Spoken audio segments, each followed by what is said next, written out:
Long ago, before the great flood covered the earth, before the judgment of the Most High fell upon humanity, there was a righteous man chosen by God. He was a wise man, a great craftsman, and the Lord looked upon him with favor. The Most High received him so that he could behold the mysteries of heaven, the highest dwelling place of God, and become a witness to the great and unchanging realm of the Almighty. He would see the positions of God's many-eyed servants shining brighter than the sun, the inaccessible throne of God seated in boundless light, the levels and manifestations of the elements in divine order, various appearances in the indescribable songs of guardian angels and a glory no human eye has ever seen. His name was Enoch, son of Jared, and he revealed the truth about the 10 heavens. God led him there and recorded everything he saw in the second book of Enoch. Now let us explore his sacred journey. At that time he said, when I was 165 years old, I gave birth to my son Methuselah. Then I lived another 200 years, completing my life at 365 years. On the first day of the month, I was alone at home, lying on my bed and fell asleep. And as I slept, a great sorrow rose within me. I wept in my sleep and could not understand what this sorrow was or what would happen to me. I saw two great men come so immense that I had never seen anyone like them on earth. Their faces shone like the sun. Their eyes were like radiant light, and fire came forth from their lips along with their garments, and a variety of songs, purple in color wings, brighter than gold, hands whiter than snow. They stood at the head of my bed and began to call my name. I awoke from sleep and clearly saw the two men standing before me. I greeted them and felt fear. My countenance changed because of that fear. Those men said to me, "Be courageous, Enoch. Do not be afraid. The eternal God has sent us to you. Today you will ascend to heaven with us. You will tell your sons and your whole household everything they will do without you on earth in your home, and that no one will seek you until the Lord brings you back to them." I quickly obeyed them, left the house, went to the gates as instructed, and summoned my sons, Methuselah, Rechem, and God, and told them all the wonders those men had told me. Listen to me, my children. I do not know whether I will go or what will happen to me. Therefore, my children, I tell you, do not turn away from God before those who are worthless, those who did not create heaven and earth, for they will perish along with those who worship them. And may the Lord grant you steadfastness in reverence toward him. Now, my children, do not think to seek me until the Lord returns me to you. As Enoch told his sons, the angels lifted him on their wings and brought him to the first heaven and placed him upon the clouds. There I looked up, and again I looked higher and saw the atmosphere. They placed me in the first heaven and showed me a great sea, larger than any sea on earth. They brought before me elders and rulers of the orders of the stars, and showed me 200 angels who govern the stars and their services to the heavens, those who fly with their wings and surround all who travel by boat. Here I looked down and saw treasures of snow, and angels guarding their terrible stores in the clouds as they go out and come in.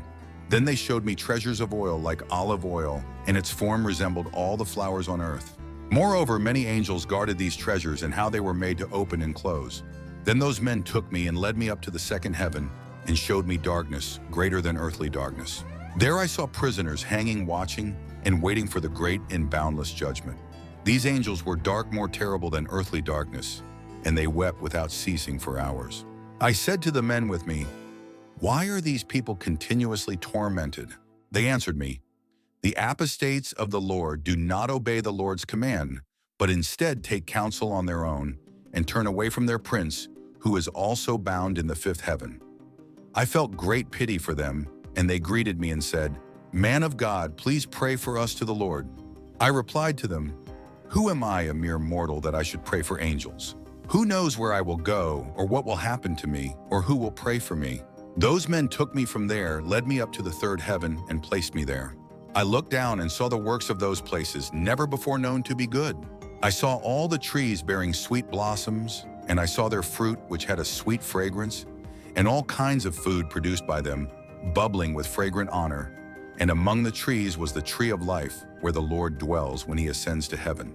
This tree has goodness and an indescribable fragrance, and is adorned more beautifully than anything else that exists. On every side it has a shape resembling gold and deep crimson, and looks like fire covering everything. It bears fruit from all kinds of trees. Its roots lie in the garden at the far end of the earth. Heaven lies between corruption and incorruption. Two streams flow forth, flowing with honey and milk, and their streams flow with oil and wine. They divide into 4 parts and go around in a quiet path, descending to the Garden of Eden, between corruption and incorruption. And so they go along the earth and have a revolution like other elements in their circle. And there is no fruitless tree there, and everywhere is blessed. There are 300 very bright angels guarding the garden with sweet singing that never ceases and never falls silent, serving the Lord throughout all days and hours. I said, "How sweet this place is." Those men said to me, "This place, Enoch, is prepared for the righteous, those who endure all kinds of insults from those who trouble their souls, those who turn away from sin and make righteous judgments, those who give bread to the hungry and clothe the naked and support the fallen and help the injured orphans, those who walk blamelessly before the Lord and serve only Him. This place is prepared for them to inherit eternity." Those two men led me north and showed me a very dreadful place. There were all kinds of torches there, fierce and dark shadows without light. There was no light there, but a constant, smoldering fire burned in the attic. A river of fire flowed out, and everywhere was fire. Everywhere was frost and ice, thirst and trembling, while the chains were cruel and the angels were fearful and merciless, bearing weapons of wrath, bringing relentless torment. I exclaimed, "Oh, how terrible this place is!" Those men said to me, "This place, Enoch, is prepared for those who are disrespectful to the Lord, those on earth who practice sins against nature, which is the corruption of children according to myth, those who engage in sorcery, charms, and devilish witchcraft, those who boast of their evil deeds, theft, lies causing disaster and sowing envy, corruption, adultery, and murder, those who are cursed and steal the souls of men, those who see the poor take away their wealth, enrich themselves, and harm others for material gain, those who could satisfy the hungry's need, but instead let them starve, those who could clothe the naked, but instead let them suffer, those who do not know their Creator and bow before lifeless and invisible gods, unable to see or hear vain gods, also building human images and bowing to unclean crafts. For all these things, this place is prepared as their eternal inheritance." Then those men took me up to the fourth heaven and showed me all the subsequent heavens, the rays and all the rays of the sun and moon. I measured their rays and compared their light and saw that the sun's light is greater than the moon's. Its circle and the wheels it passes through are always like the wind blowing at a wondrous speed. Day and night it does not rest. Its passing and returning are accompanied by 4 great stars, each star having 1,000 stars beneath it. 4 stars to the right of the sun's wheel and 4 stars to the left. In total, there are 8,000 stars shining continuously with the sun during the day. There are 150,000 angels caring for it, and at night 1,000 winged angels depart along with the angels before the wheel of the sun into the blazing fire, and 100 angels light the sun and make it shine. I looked and saw other flying elements of the sun named Phoenix and Kalkadri, wondrous and magnificent. They have lion-like legs and tails and the heads of crocodiles. Their appearance is as threatening as a rainbow, and their size is 900 measures. Their wings are like the wings of angels, and each has 12 wings. They care for and accompany the sun, carrying its heat according to the command of the Lord. Thus the sun turns and moves and rises under the sky, and its orbit goes beneath the earth with the light of unceasing rays. Those men led me eastward and placed me at the gate of the sun, where the sun rises according to the order of the seasons, the cycle of the months throughout the year, and the number of hours of day and night. I saw 6 open gates, each gate measuring 61 stadia and a quarter of a stadium. I measured them precisely and understood their size was large enough for the sun to rise and go westward, becoming steady and rising throughout all the months. Then it would return through the 6 gates in sequence according to the seasons. The cycle of the whole year was completed after the 4 seasons returned. Again, those men led me westward and showed me 6 large open gates corresponding to the eastern gates, opposite where the sun sets according to the 365 days and a quarter. Once more it goes down through the western gates and draws its light, the greatness of its brilliance beneath the earth. Because the crown of its brilliance is in heaven with the Lord, it is guarded by 400 angels. While the sun revolves on a wheel beneath the earth and stands for 7 great hours at night, it spends half its journey beneath the earth, and as it approaches the east at the 8th hour of the night, it carries its light and crown of brilliance. Then the sun blazes more fiercely than fire. The elements of the sun, called Phoenix and Haladri, sing. Therefore all the birds flap their wings joyfully before the giver of light. They sing by the command of the Lord that the giver of light has come to bestow brilliance upon the whole world. The morning deity was formed, which is the sun's rays, and the earth's sun shining and receiving its brilliance. 2 persons illuminate the entire surface of the earth. They showed me this calculation of the sun's movement and the gates through which it passes. These are the great gates of the hour calculation in the year. For this reason, the sun is a great creation with a cycle lasting 28 years and then begins again from the start. Those men also showed me another cause, which is the moon. 12 great gates are formed from west to east through which the moon enters and exits at regular times. It enters at the first gate toward the western places of the sun. Through the first gate for exactly 31 days. Through the second gate for exactly 31 days. Through the third gate for exactly 30 days. Through the fourth gate for exactly 30 days. Through the fifth gate for exactly 31 days. Through the sixth gate for exactly 31 days exactly. Through the seventh gate for exactly 30 days. Through the eighth gate for exactly 31 days. Through the ninth gate for exactly 31 days. Through the 10th gate for exactly 30 days. Through the 11th gate for exactly 31 days. Through the 12th gate for exactly 28 days. And it passes through the western gates in order and the number of eastern gates and completes 365 days and/or 4 days of the solar calendar year. While the lunar year has 354 days and lacks 12 days of the sun's circle, which are parts of the moon throughout the year.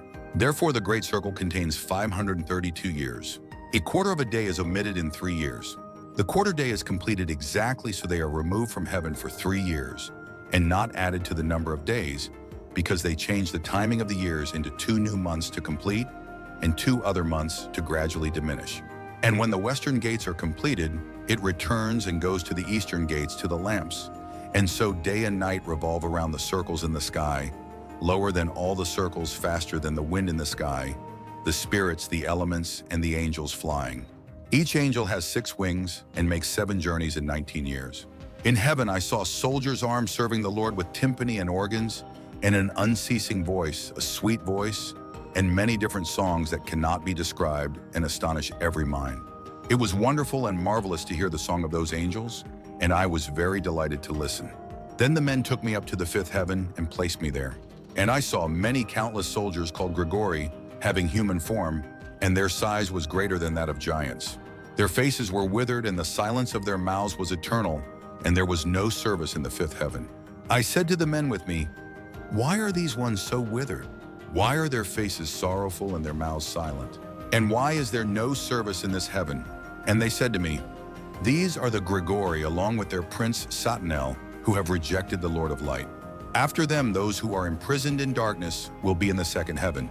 3 of them descended to earth from the throne of God to the place called Urban and broke their oath to the people of the mountains. They saw how beautiful the daughters of men were, so they took wives and defiled the earth with their deeds. Throughout their era, they caused chaos and confusion, and giants were born, mighty men of great size but exceedingly hostile. Therefore, God judged them severely. They mourn for their brethren, and they will be punished on the great day of the Lord. I said to the Grigori, I have seen your brethren, their works, and their terrible torments. I have prayed for them, but God has decreed they must remain underground until the current heavens and earth come to an end forever. I said, why do your brethren wait without serving before the Lord? Why do your brethren not serve before the Lord, lest your Lord become angry? And they heeded my advice and spoke with the 4 ranks in heaven.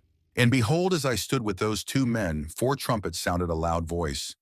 And the Grigori choir sang with one voice, and their song rose before the Lord in a touching and moving way. Then those men took me up to the 6th heaven. And there I saw 7 choirs of angels, very radiant and glorious, their faces shining brighter than the sun sparkling. There was no difference in their faces, behavior, or clothing. And these gave commands, studied the movement of the stars, the changes of the moon, the motion of the sun, and how to govern the world well. When they saw evil, they established commandments and gave instruction, and with sweet and loud singing and every song of praise they served the Lord. These are the archangels who stand above the angels, responsible for measuring all life in heaven and on earth. And there are angels assigned according to the seasons and years. Angels who govern the rivers and seas. Angels who govern the crops on the land. Angels who dwell on every blade of grass, providing food for every creature. Angels who record all human souls, all deeds in their lives before the Lord. Among them are 6 phoenixes, 6 guardian angels, 6 six-winged angels continuously singing with one voice, and their song is indescribable. And they rejoice before the Lord at his feet. Those 2 men took me up to the 7th heaven. There I saw a great army of light and fire consisting of chief angels, invisible powers, dominions, authorities, governments, cherubim, seraphim, thrones, and many-eyed beings. There were 9 legion stations of ion light. I became afraid and began to tremble with terror. Those men took hold of me and led me behind them, saying to me, "Be brave, Enoch, do not be afraid." They showed me the Lord from afar, seated on a very high throne. But what is in the 10th heaven? Because God dwells in the 10th heaven, he is the Lord God. In Hebrew, he is called Aravat. And all the heavenly armies will come and stand on 10 steps according to their ranks and will bow before the Lord and will then return to their places in joy and happiness, singing songs in infinite light with gentle and soft voices to serve him gloriously. And the guardian angels and cherubim stand around the throne, beings with 6 wings and many eyes never departing.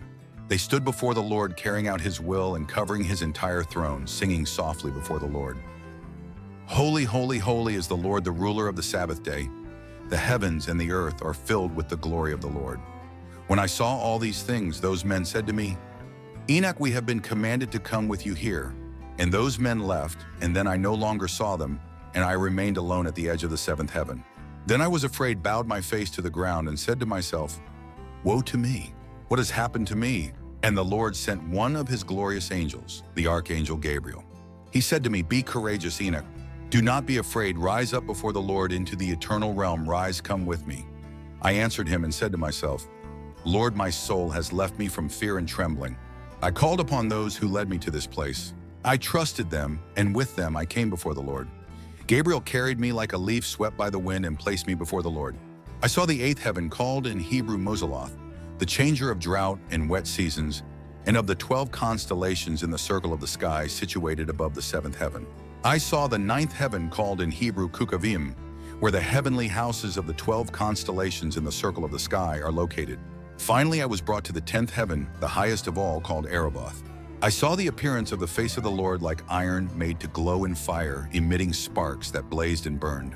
So I saw the face of the Lord, but the face of the Lord was indescribable, wondrous, very terrible, and exceedingly dreadful.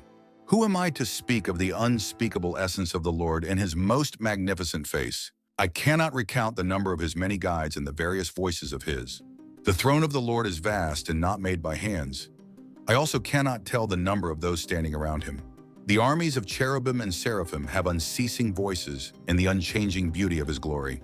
Who will speak of the unsurpassable greatness of his glory? I fell down and bowed my head before the Lord. The Lord with his lips spoke to me, "Be courageous, Enoch. Do not fear. Rise and stand before me in the eternal realm." Then the archangel Michael lifted me up and led me before the Lord. The Lord spoke to his servants, testing them, "Let Enoch stand before me in the eternal realm." The glorious ones bowed before the Lord and said, "Let Enoch follow his word." The Lord said to Michael, "Go, remove Enoch's earthly garments and anoint him with my fragrant oil. Dress him in my glorious robes." Michael did as the Lord commanded him. He anointed me and clothed me. The appearance of that ointment was greater than great light. His ointment was like sweet dew, and its fragrance was gentle, shining like sunlight. I looked at myself, and I was like one of his glorious ones. The Lord summoned one of his chief angels named Pravu, who had swifter knowledge of wisdom than the other chief angels who recorded all the works of the Lord. The Lord said to Pravu, "Take the books from my treasury, read a quick copy, and give it to Enoch. Give him the selected and comforting books from your hand." He told me about every work of heaven, earth, and sea, every element, their movements and changes, the thunder of thunder, the sun and the moon, their movements and changes, the stars' seasons, years, days, and hours, the rising of the winds, the number of angels and the formation of their songs, and everything about humanity, the language of all songs and human life commandments, guidance and sweet voices, and all things suitable for learning. Prabhu told me, "All that I have told you we have written. Sit down and write all the souls of mankind, no matter how many of them are born, and the places prepared for them in the eternal realm. For all souls were prepared for the eternal realm before the formation of the world, and all are doubled 30 days and 30 nights. I wrote everything accurately and wrote 366 books. The Lord summoned me and said to me, "Enoch, sit down at my left hand with Gabriel." I bowed my head before the Lord. The Lord spoke to me, "Enoch, beloved, all that you see, all that stands firm is completed. I tell you, even before the beginning, all that I created from nothingness, the invisible made visible, and the visible from the invisible. Listen, Enoch, and receive these words of mine. For I do not reveal my secrets to my angels, nor do I tell them of their rise, nor of my eternal kingdom. and they do not understand my creation what I speak to you today. For before all things became visible, only I was wandering among the invisible, like the sun from east to west and from west to east. But even the sun has peace within itself, while I find no peace because I am creating all things. I formed the thought to lay foundations and create visible creation. And so Enoch's journey through the 10 heavens ended from the realms of light and glory to the prison of the fallen angels, from the storehouses of stars to the very throne of the Lord. Enoch witnessed mysteries beyond human understanding. He saw the sacred order of creation, the judgment awaiting the rebellious, and the eternal reward prepared for the righteous. Through it all, one truth remained clear. God reigns supreme over all the heavens and the earth. Enoch was chosen to see and record these revelations not just for himself, but for all future generations, a message of warning, hope, and divine truth. Now the question remains, what will we do with this knowledge? Will we seek righteousness and prepare our hearts for the eternal kingdom? Or will we turn away and ignore the heavenly mysteries revealed? The book of Enoch gives us a glimpse of God's majesty, his justice, and his eternal plan. May we walk in faith and seek the Lord so that when the time comes, we too may stand before his throne, clothed in his glory like Enoch. Thank you for joining us on this journey through the 10 heavens of Enoch. If you found this video profound, please remember to like, share, and subscribe for more revealed biblical mysteries. Until next time, may the Lord bless and keep you. Shalom.